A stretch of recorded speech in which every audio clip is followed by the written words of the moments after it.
Good morning guys. Today our topic is fetal circulation. Fetal circulation होता क्या है और ये कहाँ से शुरू होता है? fetal circulation शुरू होता है प्लेसेंटा से. प्लेसेंटा क्या होता है? Placenta is a organ. Placenta क्या है? वो एक ऑर्गन है that develop in the uterus during pregnancy. जो डेवलप होता है यूट्रस के अंदर ड्यूरिंग प्रेगनेंसी के दौरान. Placenta provide oxygenated and oxygen and nutrition to the foetus. जो प्लेसेंटा होता है वो प्रोवाइड करता है oxygen and nutrition to the foetus and also help in growth and development. जो प्लेसेंटा होता है वो जो ग्रोथ और डेवलपमेंट होती है फीटस की उसमें भी हेल्प करता है. And it also help in remove waste product from the foetus blood. जो फीटस का ब्लड होता है उसमें से जो वेस्ट प्रोडक्ट होते हैं और CO2 होती है उसको रिमूव करने का फंक्शंस भी ये करता है. प्लेसेंटा वन साइड अटैच होता है जो यूट्रस होती है उसकी जो एंडोमेट्रियम लेयर होती है. एंडोमेट्रियम हम कब बोलते हैं? जब वो अनप्रेग्नेंट यूट्रस होता है उसको हम बोलते हैं एंडोमेट्रियम. जब वो प्रेग्नेंट यूट्रस हो जाता है तो हम उसको बोलते हैं डेसिडुआ. जो वो एक साइड से जो प्लेसेंटा होता है वो अटैच होता है डेसिडुआ से और दूसरी साइड से वो कहाँ से अटैच होता है? अम्बिलिकल कॉर्ड से. अब हम आते हैं प्लेसेंटा पे. प्लेसेंटा क्या है? Umbilical veins. प्लेसेंटा जो होता है उसमें 2 अम्बिलिकल आर्टरीज होती हैं और 1 अम्बिलिकल वेन्स होती है. जो अम्बिलिकल वेन होती है वो ऑक्सीजनेटेड ब्लड कैरी करती है and nutrition to the foetus. जो अम्बिलिकल वेन है वो कैरी करती है oxygenated blood and nutrition to the foetus, जो फीटस को और ट्रांसफर करती है. अब आता है डक्टस वीनस. डक्टस वीनस क्या होता है? जहाँ पे इंफीरियर वेना केवा और अम्बिलिकल वेन, जहाँ पे इंफीरियर वेना केवा और अम्बिलिकल वेन जहाँ पे मिलती है उसको हम बोलते हैं डक्टस वीनस. डक्टस वीनस क्या है? एक लार्ज ब्रांच है और जो अम्बिलिकल वेन है वहीं से एक स्मॉल ब्रांच निकलती है जो लीवर में जाती है. अब लीवर में जब जाता है कुछ परसेंट ब्लड जाता है 1 और 2% स्मॉल अमाउंट ब्लड जो जाता है वो जाता है लीवर के अंदर. जब लीवर में से भी वो ब्लड इसकी जो वेन निकलते हैं वो जाते हैं इंफीरियर वेना केवा के अंदर. जो लीवर के अंदर ब्लड गया ये भी इंफीरियर वेना केवा में जाएगा और डक्टस वीनस के अंदर जो लार्ज ब्रांच है डक्टस वीनस वो भी जाके कहाँ जाएगा? आगे जाके वो कंप्लीट जो वेन जाती है वो इंफीरियर वेना केवा में अपना ब्लड फ्लो देती है. जितना भी उसका ब्लड होता है वो इंफीरियर वेना केवा, जब वो डक्टस वीनस में होती है तब अम्बिलिकल वेन और जो होती है इंफीरियर वेना केवा वो दोनों जुड़ जाती है तो उसको हम बोलते हैं डक्टस वीनस. और जब वो आगे जाती है तो वो इंफीरियर वेना केवा वो क्या रह जाती है? एक रह जाती है जिसको हम बोलते हैं इंफीरियर वेना केवा. जो इंफीरियर वेना केवा है वो कहाँ पे जाती है? राइट एट्रियम में. राइट एट्रियम में जो भी उसका ब्लड है वो राइट एट्रियम में जाएगा. राइट एट्रियम में जब ब्लड जाता है उसमें से एक तो 75% ब्लड फ्लो जाता है फोरामेन वॉल्व के अंदर. अब ये फोरामेन वॉल्व क्या होती है?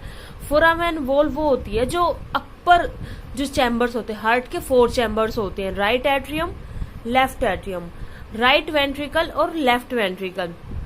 जो अपर जो एट्रियम्स होते हैं राइट एट्रियम्स और लेफ्ट एट्रियम्स, जो इनके बीच में जो सेप्टम होता है वो सेप्टम कब होता है? जब एट बर्थ पे प्रेजेंट होता है. जब हम फीटस लाइफ में होते हैं उस टाइम पे वो प्रेजेंट नहीं होता. उस टाइम पे फोरामेन वॉल्व होती है जो 75% ब्लड फ्लो कर जो 75% ब्लड है जो राइट एट्रियम से आता है वो जाता है 75 फोरामेन वॉल्व के थ्रू जाता है लेफ्ट एट्रियम के अंदर. और जो राइट एट्रियम में जो 25% ब्लड बच गया वो कहाँ जाता है? राइट वेंट्रिकल में. जब वो राइट वेंट्रिकल में जाता है वहां से वो कहाँ जाता है? पल्मोनरी ट्रंक में. पल्मोनरी ट्रंक को ही हम बोलते हैं पल्मोनरी आर्टरीज. और जो पल्मोनरी आर्टरीज होती है वहां से कुछ परसेंट ब्लड तो डक्टस आर्टरियोसिस में चला जाता है और कुछ परसेंट जाता है स्मॉल 7 to 8% ब्लड जाता है लंग्स के अंदर. जो लंग्स के अंदर ब्लड जाता है वो लंग्स में से ऑक्सीजनेटेड तो वो होता है लेकिन उसको फंक्शन करने के लंग्स को भी थोड़ा फंक्शंस करने के लिए वो लंग्स के अंदर CO2 एक्सचेंजेस के लिए जाता है. जो 7 से 8% ब्लड जाता है वो एक्सचेंज होके और पल्मोनरी वेन में जाता है. पल्मोनरी वेन से कहाँ जाता है? लेफ्ट एट्रियम में जाता है और लेफ्ट एट्रियम में ऑलरेडी जो 75% ब्लड फ्लो था वो भी था। जो ये लेफ्ट एट्रियम में जो ब्लड फ्लो था और जो पल्मोनरी वेन के थ्रू आया, ये सारा ब्लड कहाँ जाता है?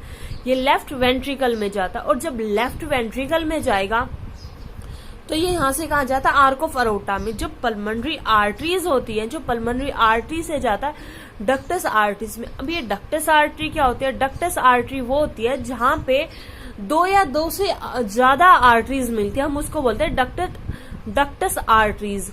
जब डक्टस आर्टरीज क्या होता है? जो पल्मोनरी आर्टरी आ रही है और जो आर्क ऑफ अरोटा की जो आर्टरीज होती है, कुछ आर्क ऑफ अरोटा अपने आप में एक आर्टरी है और जो इसकी कुछ ब्रांचेस होती हैं जो वो थोड़ी सी ऊपर होती है इससे, और जो पल्मोनरी आर्टरी के साथ अटैच होती है, जहां पे ये दोनों अटैच होती है उसको हम बोलते हैं डक्टस आर्टरीज। जो डक्टस आर्टरीज होते हैं वो आर्क ऑफ अरोटा में ब्लड फ्लो करते हैं। जब आर्क ऑफ अरोटा में ब्लड फ्लो होएगा तो वो पूरी बॉडी में जो फिटल ब्लड है, जो फीटस की जो बॉडी है, फिटल बॉडी है जो, उसमें ब्लड फ्लो पूरा सिस्टमेटिक सर्कुलेशन, मतलब फीटस में पूरा सर्कुलेट हो जाएगा। जो ऑक्सीजनेटेड जितना भी ब्लड है वो पूरी फीटस के अंदर सर्कुलेट कर जाएगा। अब वहां से क्या आता है? जो ब्लड फ्लो हमने ऑक्सीजनेटेड भेज तो दिया, लेकिन जो डीऑक्सीजनेटेड ब्लड है उसको हम कहाँ भेजेंगे? जो अम्लाइकल आर्टरीज है, 2 आर्टरीज होती है अम्लाइकल, जो क्या कैरी करती है? Deoxygenated blood and waste product from the foetus. वो क्या कैरी करती है? जो डीऑक्सीजनेटेड CO2 ब्लड, CO2 जो होती है ब्लड के अंदर, उसको कैरी करती है। और जो वेस्ट प्रोडक्ट जिसका अब जो फीटस की बॉडी में है, अब उसका काम नहीं है वहां पे, वो उसको कैरी करती है। और उसको कैरी करके कहाँ भेजती है? उसको कैरी करके भेजती है प्लेसेंटा में। और प्लेसेंटा में जब वो जाती है, प्लेसेंटा में जाने के बाद जो ब्लड फ्लो होता है, जो वेस्ट प्रोडक्ट और जो CO2 होती है, वो कहाँ जाता है? मदर सर्कुलेशन में चला जाता है। और जब मदर सर्कुलेशन में चला जाता है तो हम वेस्ट प्रोडक्ट हमने भेज तो दिया वहां पे, लेकिन हम ऑक्सीजनेटेड कहाँ से लेके आएंगे? मदर सर्कुलेशन से ही। जो प्लेसेंटा होता है वो वहां से O2 और न्यूट्रिशन, जो भी न्यूट्रिशन फीटस को ग्रोथ एंड डेवलपमेंट में हेल्प करते हैं, उन न्यूट्रिशंस को और O2 को वो गेन कर लेता है और कहाँ भेजता है? प्लेसेंटा के अंदर। जब वो वहां से गेन कर लेगा, फिर जो मदर सर्कुलेशन है वहां से गेन किया और उसको कहाँ करेगा? गेन करने के बाद वो अम्लाइकल वेन में भेजेगा और वहां से वो पूरी बॉडी के अंदर फ्लो करता हुआ वही सिस्टमेटिक सर्कुलेशंस के थ्रू वो रिलीज हो जाएगा फीटस ब्लड के अंदर, जहां से बेबी को ग्रोथ एंड डेवलपमेंट में हेल्प मिलती है। Thank you guys.